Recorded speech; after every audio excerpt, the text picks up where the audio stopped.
شروع اللہ کا نام لے کر جو بڑا مہربان نہایت رحم والا ہے۔ پھر جو شخص وصیت کو سننے کے بعد اس کو بدل ڈالے تو اس کے بدلنے کا گناہ انہی لوگوں پر ہے جو اس کو بدلیں، اور بے شک اللہ سنتا جانتا ہے۔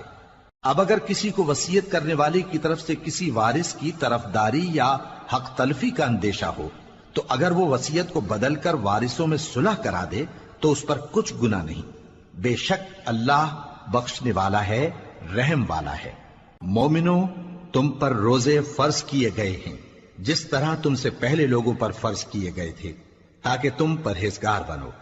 روزوں کے دن گنتی کے چند روز ہیں، تو جو شخص تم میں سے بیمار ہو یا سفر میں ہو تو دوسرے دنوں میں روزوں کا شمار پورا کر لے۔ اور جو لوگ روزہ رکھنے کی طاقت رکھیں لیکن رکھیں نہیں، وہ روزے کے بدلے محتاج کو کھانا کھلا دیں، اور جو کوئی اپنی مرضی سے زیادہ نیکی کرے تو اس کے حق میں زیادہ اچھا ہے، اور اگر سمجھو تو روزہ رکھنا ہی تمہارے حق میں بہتر ہے۔ روزوں کا مہینہ رمضان کا مہینہ ہے جس میں قرآن اول نازل ہوا، جو لوگوں کا رہنما ہے اور جس میں ہدایت کی کھلی نشانیاں ہیں اور جو حق و باطل کو الگ الگ کرنے والا ہے۔ تو جو کوئی تم میں سے اس مہینے میں موجود ہو چاہیے کہ پورے مہینے کے روزے رکھے، اور جو بیمار ہو یا سفر میں ہو تو دوسرے دنوں میں روزے رکھ کر ان کا شمار پورا کر لے۔ اللہ تمہارے حق میں آسانی چاہتا ہے اور سختی نہیں چاہتا، اور یہ آسانی کا حکم اس لیے دیا گیا ہے کہ تم روزوں کا شمار پورا کر لو، اور اس احسان کے بدلے کہ اللہ نے تم کو ہدایت بخشی ہے تم اس کو بزرگی سے یاد کرو اور اس کا شکر کرو۔ اور اے پیغمبر، جب تم سے میرے بندے میرے بارے میں دریافت کریں تو انہیں معلوم ہو کہ میں تو تمہارے پاس ہی ہوں۔ جب کوئی پکارنے والا مجھے پکارتا ہے تو میں اس کی دعا قبول کرتا ہوں، تو ان کو چاہیے کہ میرے حکموں کو مانیں اور مجھ پر ایمان رکھیں تاکہ نیک رستہ پائیں۔ روزوں کی راتوں میں تمہارے لیے اپنی عورتوں کے پاس جانا جائز کر دیا گیا ہے، وہ تمہاری پوشاک ہیں اور تم ان کی پوشاک ہو۔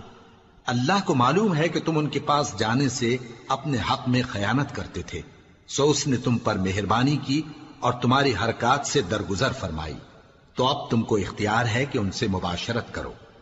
اور اللہ نے جو چیز تمہارے لیے لکھ رکھی ہے یعنی اولاد، اس کو اللہ سے طلب کرو اور کھاؤ اور پیو یہاں تک کہ صبح کی سفید دھاری رات کی سیاہ دھاری سے الگ نظر آنے لگے،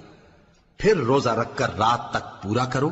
اور جب تم مسجدوں میں اعتکاف بیٹھتے ہو تو ان سے مباشرت نہ کرو، یہ اللہ کی حدیں ہیں، ان کے پاس نہ جانا۔